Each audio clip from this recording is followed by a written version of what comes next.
Salve, salve Brasil, um beijo carinhoso no seu coração, para você que sintoniza aí a TV Evangelizar do Oiapoque ao Chuí. Não há distância que nos separe, não é verdade? Está começando aí o nosso mundo e o tema de hoje nós vamos falar sobre o racismo. Na verdade, esse tema tem me deixado muito chateado.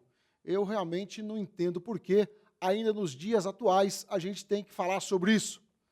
Gente, em plena modernidade, nós vamos discutir esse tema aí que é o racismo. Assunto que devia estar resolvido, mas tem muito preconceito no nosso mundo ainda. E para discutir esse tema tão complicado, está comigo aqui nos estúdios da TV Evangelizar, Padre Walter, ele que é da Diocese de Jacarezinho, no interior do estado do Paraná. Conosco aqui também a simpática Elisete Santana, ela que faz parte da Pastoral do Migrante. Obrigado por terem aí aceito o convite. Gente, esse sentimento de superioridade de um povo para com o outro vem sendo construído através do tempo. Vamos ver um breve resumo sobre isso? Acompanhe só.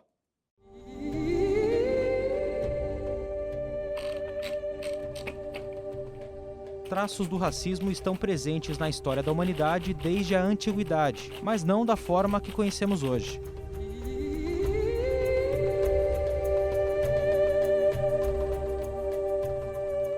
Nas nações europeias, por exemplo, era comum que povos da mesma matriz racial guerreassem entre si, e o perdedor passava a ser escravo do vencedor, dando origem assim a um preconceito mais aproximado da xenofobia, como é chamado o medo, a aversão a pessoas estranhas ou de culturas diferentes. Casos mais evidentes de racismo foram surgindo ao longo do tempo. Na Alemanha, em particular, o antissemitismo, preconceito ou hostilidade contra os judeus, deixou milhares, talvez milhões de mortos em casos como o Holocausto, e ganhou força por causa de teorias biológicas nazistas. Para eles, os judeus eram uma raça deformada, uma ameaça aos arianos. No Brasil não é diferente. O racismo tem sido um grande problema desde a era colonial imposta pelos portugueses. Uma recente pesquisa realizada com 15 mil brasileiros indica que 63,7% deles consideram que a raça interfere na qualidade de vida dos cidadãos.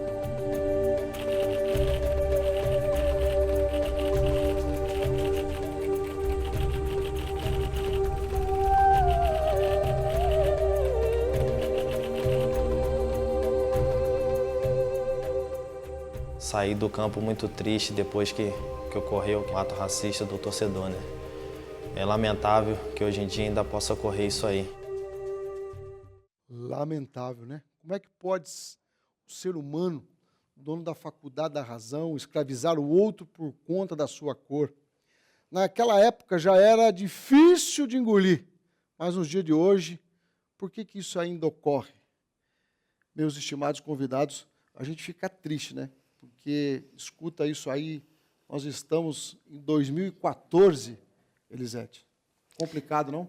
Júlia, eu também, quando você iniciava o programa dizendo que você estava triste por ainda ter que abordar esse tema, a gente também fica, né? Num contexto, vamos dizer, social, num contexto mesmo eclesial, né? E isso acontece nos nossos dias. Eu acredito que uma das palavras é a ignorância. Não sei como definir de outra forma. O fato de você a questão da diferença mesmo, né? Você conviver com o diferente, que tem uma língua diferente, que tem uma cor de pele diferente, que pensa diferente.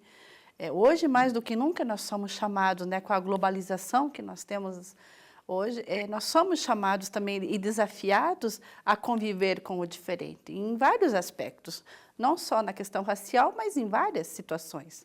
Se nós formos ver a realidade do nosso país, né? Nosso país é constituído, nós não temos uma única Constituição. Você olha o porte físico, por exemplo, de um brasileiro, ele pode ser confundido com um negro, com alguém do continente africano, com alguém da Síria, com alguém, né, alguns traços árabes, com alguém da Europa.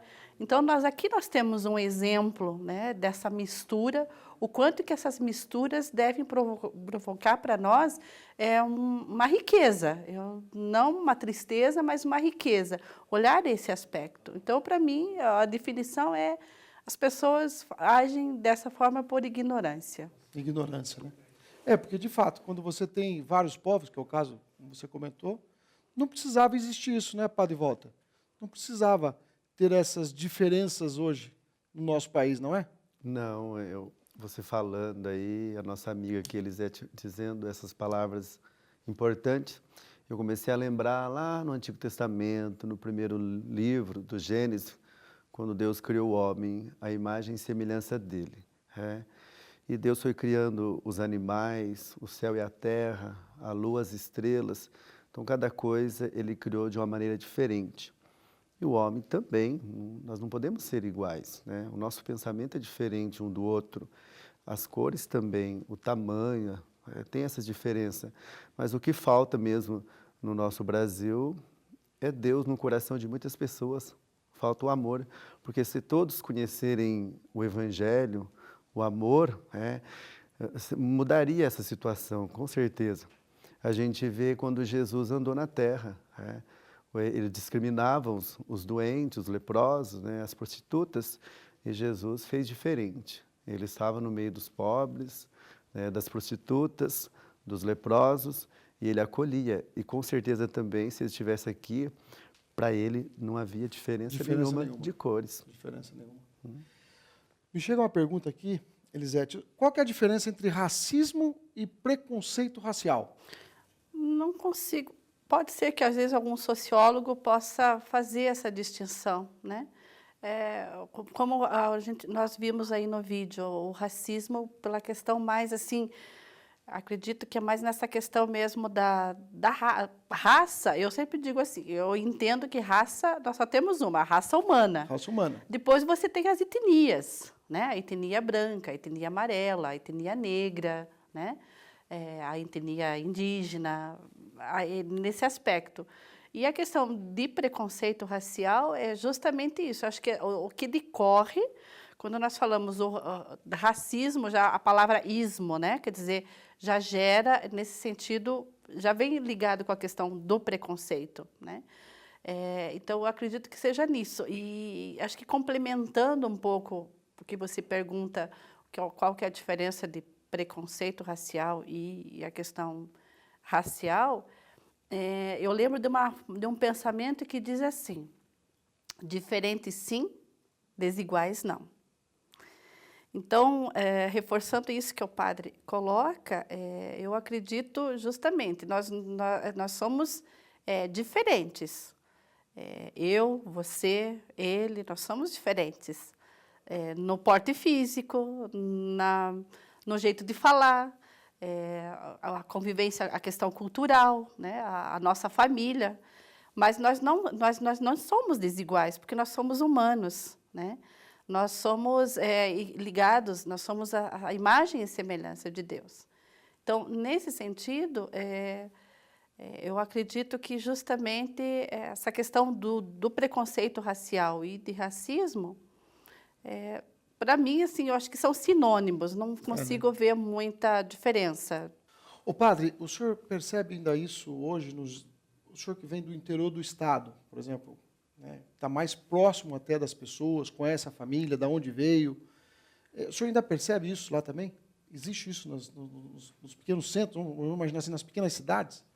Existem bastante, viu? Infelizmente, né? Meditando esse tema assim muito forte, eu lembrava novamente naquele momento que Jesus falava: amai-vos uns aos outros como eu vos amei. E aqui não entra só a questão da cor, mas da classe diferente também, a classe média, a classe alta, né? Se a gente levanta de manhãzinha, vai passando em frente um posto de saúde, a gente vê que aquelas pessoas amanheceram ali para conseguir uma vaga para ser consultado. E às vezes chega lá e ainda não consegue. Então, isso a gente vê que existe aí o preconceito entre classe, não só de cores. A gente vê isso todos os dias, né? O nosso mundo tão rico, cheio de tantas coisas que pode oferecer e não é bem distribuído. E também a consciência, né, do povo não está ainda do jeito que precisava ser. Então, a gente vê que existe lá e como aqui na cidade grande também. Você está indignado com esse tipo de atitude? Já presenciou algum fato racista? Conta para mim, mande aí o seu comentário em nosso fanpage, né, que está aparecendo aí, no nosso Facebook, nos nossos meios de comunicação aqui, ou por e-mail, ou você pode também telefonar para cá, é isso mesmo. Fale conosco.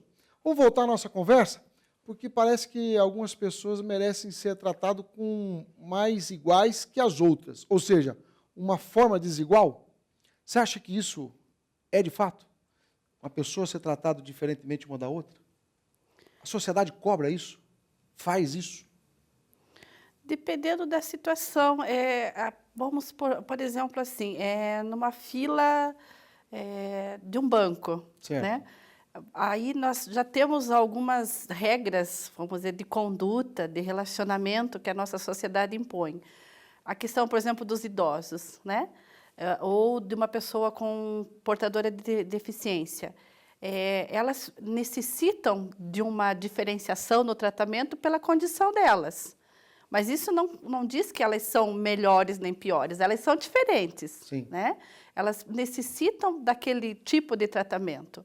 Por exemplo, uma pessoa que tem 80, 90 anos e está numa fila de banco, ela precisa ser atendida mais rapidamente, ter uma prioridade. Sim. Por causa da situação física dela, ou uma pessoa que está enferma, que precisa, né? Então, acho que precisa de tratamentos diferenciados, sim, mas não porque elas são menos dignas ou mais dignas, é pela condição física ou alguma situação dela que exige esse tratamento. Né? O padre, o senhor já sofreu um constrangimento assim? Já não? Parecido? Sobre racismo, alguma coisa assim? Já sofri, sim. Às vezes a gente chega num lugar, ninguém conhece a gente não se apresenta, e eles não atendem muito bem. Mas depois que a gente fala que é padre, daí muda a situação. Todas as portas abrem, né? Então, quer dizer, se eu não fosse padre, eu não ia ser atendido. Isso faz parte de um racismo, vamos chamar assim, ou não? Faz. E eu também, você perguntou para o padre, eu já vivi na pele também. Né? Eu, quando comecei a trabalhar na Pastoral dos Migrantes, a sede da Pastoral está em Santa Felicidade. Então, o pessoal, quando vê esse traço assim, já diz, não, essa aí é estrangeira, né? O termo estrangeira. Estrangeira. Da onde que ela está vindo, o que ela está fazendo, né? Quando eu coloco para as pessoas qual que é a minha descendência, que eu digo com muito orgulho, eles desconfiam, né? Ficam olhando para a gente nesse sentido. Então, a gente vive na pele também, e como a gente lida com os imigrantes aqui em Curitiba, ontem ainda nós estávamos reunidos com um grupo de haitianos, e eles estão vivendo na pele, trouxeram situações assim bem concretas do que eles estão vivenciando agora no seu trabalho, aqui em Curitiba. Eu, olhando a reportagem desse jogador de futebol e os termos que foram usados no xingamento que fizeram a ele, infelizmente, tem algumas situações que hoje os imigrantes aqui em Curitiba, principalmente da cor negra, vivem esse dilema do preconceito ainda. É isso aí, né? Nosso mundo ainda tem muito que evoluir, porque os seus habitantes ainda não entenderam a grandiosidade da obra de Deus. Para levar esse conhecimento, queria convidar a nos ajudar na missão de evangelização. Então, eu faço um convite para você. Torne-se um associado ligando para 0 Operadora 41 8401 0909, dígito 1. Está na hora daquele intervalinho, vamos olhar um pouco as nossas palavras, mas o tema está gostoso. Não sai daí, já já a gente volta.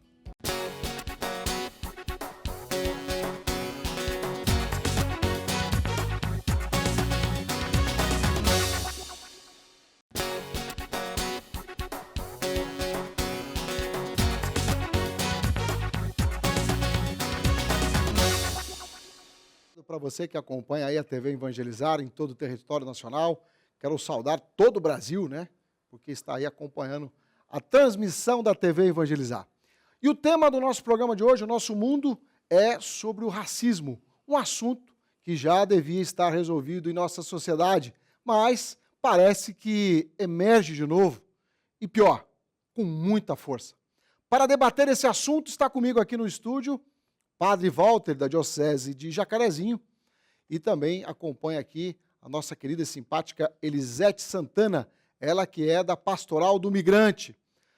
Falando em mal resolvido, eu quero convidar a todos para ver aí um material que a nossa produção elaborou e que ilustra bem esse fato. Veja só. O Brasil ainda coleciona episódios tristes de violência racial de todo tipo contra negros. Manifestações em estádios de futebol começam a se tornar comuns. Recentemente, o jogador Arouca, do Santos, foi chamado de macaco por torcedores adversários. Menos de um mês depois, o volante Tinga, do Cruzeiro, também foi ofendido por torcedores do Real Garcilaso, que imitavam um macaco enquanto ele jogava. O árbitro gaúcho Mário Chagas da Silva também foi vítima de xingamentos durante a partida entre Sportivo e Veranópolis. Torcedores da equipe da casa começaram a insultá-lo antes mesmo do apito inicial, dizendo que o lugar dele era na selva e também o chamavam de macaco. Depois, o árbitro encontrou bananas no seu carro. O preconceito racial contra índios também é marcado por muita violência no Brasil. Em 2013, foram registradas 60 vítimas de assassinatos contra os 51 casos ocorridos em 2011. Nos últimos 10 anos, os levantamentos mostram que pelo menos 563 indígenas foram assassinados no país. Em fevereiro, Lois Stefanes foi a um salão de beleza e disse que não queria ser atendida pela profissional negra, por ela ser de raça ruim. A australiana foi presa e responde processo de racismo na Companhia Energética de Brasília. Impressionante, né? Nós estamos aí em 2014. De fato, não dá para acreditar que a gente está vendo isso, principalmente no Brasil. Nós falávamos isso no primeiro bloco. Nós somos um país que temos aqui várias etnias, né, vários povos que aqui chegam sempre, né? Você falava sobre esse sofrimento, Elisete, do povo do Haiti que está conosco aqui no Brasil, principalmente aqui na região do sul do nosso país. Que tristeza isso, hein, Elisete? Não vamos dizer assim, não são com todos, mas infelizmente a gente tem isso, porque você imagina, se o povo negro brasileiro sofre isso, imagine, já pelo fato da pessoa ser estrangeira, ela já tem uma certa discriminação, ainda mais se ela é estrangeira pobre, vamos dizer, aí é o dobro de sofrimento, né? E é interessante porque, no caso dos haitianos, eles não sabem o que é isso lá, porque no Haiti predomina a cor negra. Então, eles estão fazendo um outro tipo de experiência aqui no Brasil, que eles nem passava na cabeça deles isso. E hoje eles trazem um pouco essa notícia, essa triste notícia, né? Então, eu acredito assim, Júlia, que nós precisamos fazer um processo educativo com o nosso povo, né? Isso passa pela escola, passa pela família, passa pelas religiões, né? Eu acho que nós temos um papel enquanto igreja muito importante nesse sentido, também de conscientização, de orientação, de a gente olhar as pessoas realmente como ser humano, né? Não olhar assim pela sua cor da pele, pela sua estatura, mas assim, pelo potencial que a pessoa pode oferecer ao mundo. É o que o padre estava falando, né? Sobre essa questão aí da classe mais rica, da classe pobre, né, padre? A gente não pode mais viver dessa forma, né, padre? Não. Às vezes eu já usei, assim, nas pregações, dentro da Santa Missa, que às vezes a família assim, mais carente ou de cor não tem muita oportunidade na sociedade. A menina chega aos 16, 18 anos, não consegue um emprego, porque quem vai conseguir um emprego na loja, lá em tal lugar, é sempre as mais bonitinhas, às vezes o filho de papai. Às vezes a gente fica sabendo que certos concursos, às vezes tira o meu lugar, mas não consegue entrar, né? A gente não precisa falar quem, mas a gente sabe disso, que acontece essas coisas no nosso país. Então isso é discriminação, não está dando oportunidade para o pequeno crescer, ou porque ele é de cor. Ou aquele termo que coloca boa aparência. Precisamos pessoas de boa aparência. De boa aparência. O que é uma má aparência, então, nesse caso? Se somos todos iguais, qual que é a diferença? Uma roupa, um terno, uma camisa, um sapato novo, o que é? né? Aí é uma pergunta que fica no ar, né? O que significa, o que está por trás desse termo boa aparência, né? É verdade. Mas nem só de tristeza vive a humanidade. Vejam agora um material que mostra os heróis da nossa história. Foram muitos os que sonharam com o dia em que todos irão se levantar e compreenderem que foram feitos para viverem como irmãos. Foi a partir deste sonho que a luta pela igualdade gerou mudanças na história humana. Entre os registros históricos de todo o mundo, a figura de muitos guerreiros da igualdade inspira até hoje a busca por um mundo melhor. Na África do Sul, por exemplo, Nelson Mandela se tornou um ícone internacional da defesa das causas humanitárias, por dedicar sua vida inteira contra a segregação racial que dominava a região. Entre lutas políticas e sociais, Mandela chegou a ser até mesmo condenado à prisão perpétua e jamais abandonou a causa da igualdade. Falecido em dezembro de 2013, o líder sul-africano deixou a lição de nunca desistir de propagar o amor e os direitos de todos. Outro defensor da igualdade foi o norte-americano Martin Luther King, que sempre será lembrado pela sua luta em defesa dos direitos sociais para os negros e mulheres. Ele defendia a luta pacífica, baseada no amor ao próximo como forma de construir um mundo melhor, e isso através da igualdade de direitos sociais e econômicos. Uma das frases de Luther King resume a causa de muitos outros homens e mulheres que também se sacrificaram pela igualdade ao longo dos tempos. O que mais preocupa não é o grito dos corruptos, dos violentos, dos desonestos, dos sem caráter, dos sem ética. O que mais preocupa é o silêncio dos bons.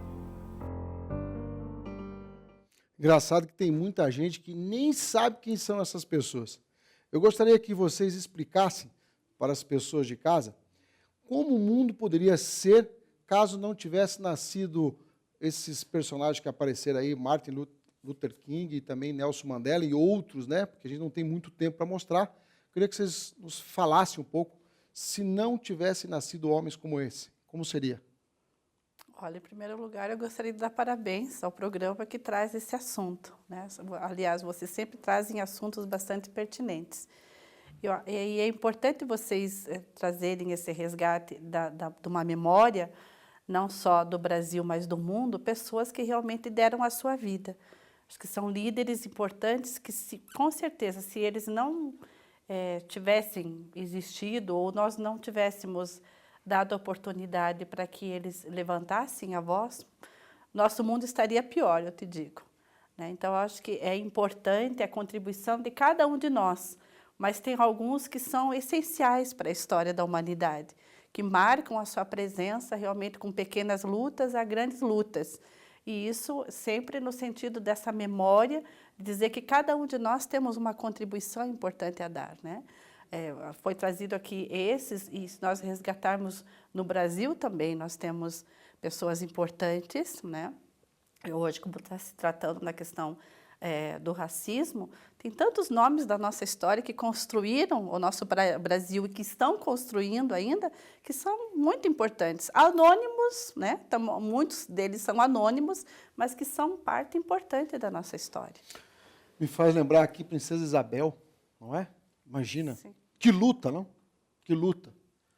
Ô padre, quando a gente trata desse assunto dentro da igreja, como é que o clero olha isso tudo? Como é que vocês discutem lá nas suas reuniões? É tratado isso lá também, padre? Sim, sempre, né? A própria CNBB, né, ela sempre coloca todo ano um tema da campanha da fraternidade, né? E já teve a questão do racismo, da pessoa idosa. Esse ano nós estamos vivendo aí o tráfico humano, que acontece todos os dias aí nas grandes capitais, nas pequenas cidades, né? A gente sabe que isso acontece. Então, nós estamos sempre estudando, fazendo aquela reciclagem para poder defender a causa do pequeno e do racismo.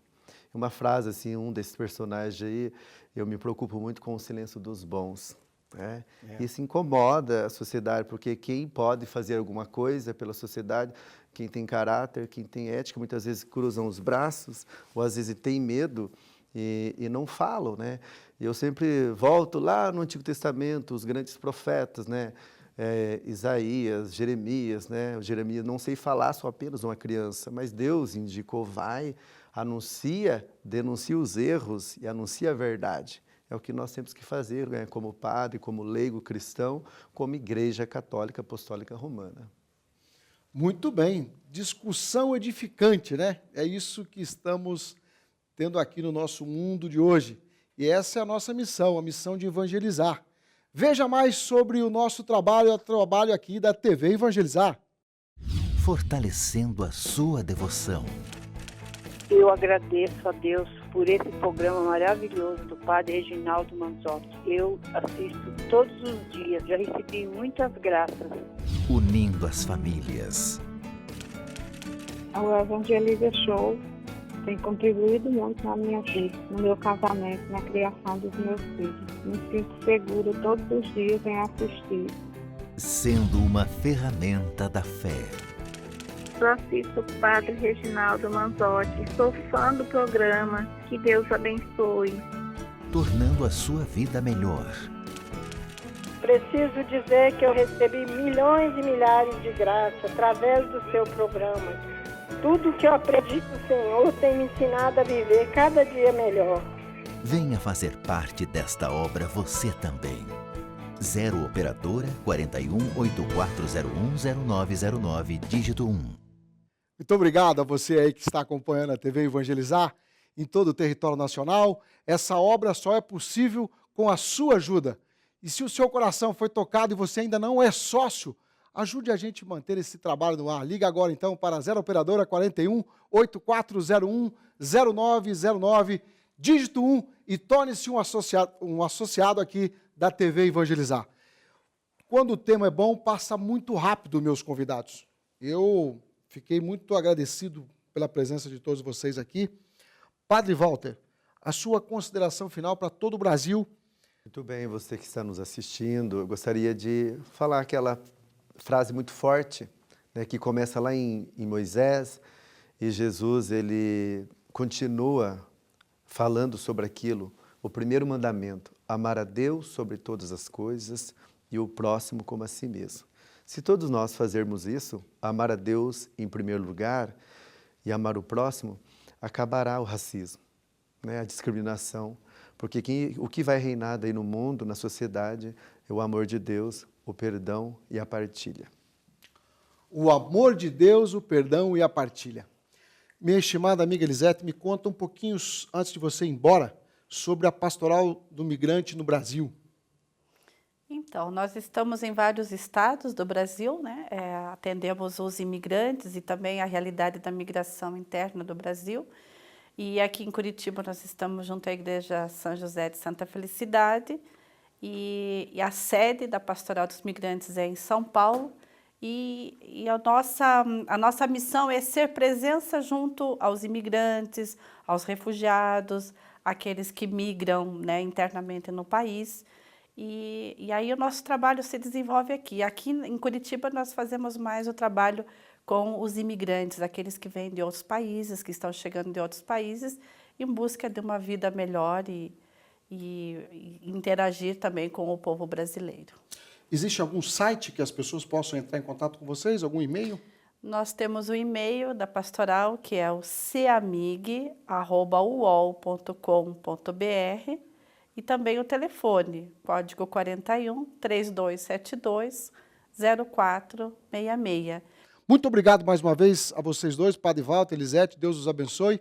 E a você aí de casa, continue sempre comigo. Mande aí também o seu comentário em nosso fanpage no Facebook, TV Evangelizar, ou mande um e-mail para a gente. É sempre um prazer interagir com você aí de casa. Um grande abraço e até o próximo programa, O Nosso Mundo. Tchau, gente!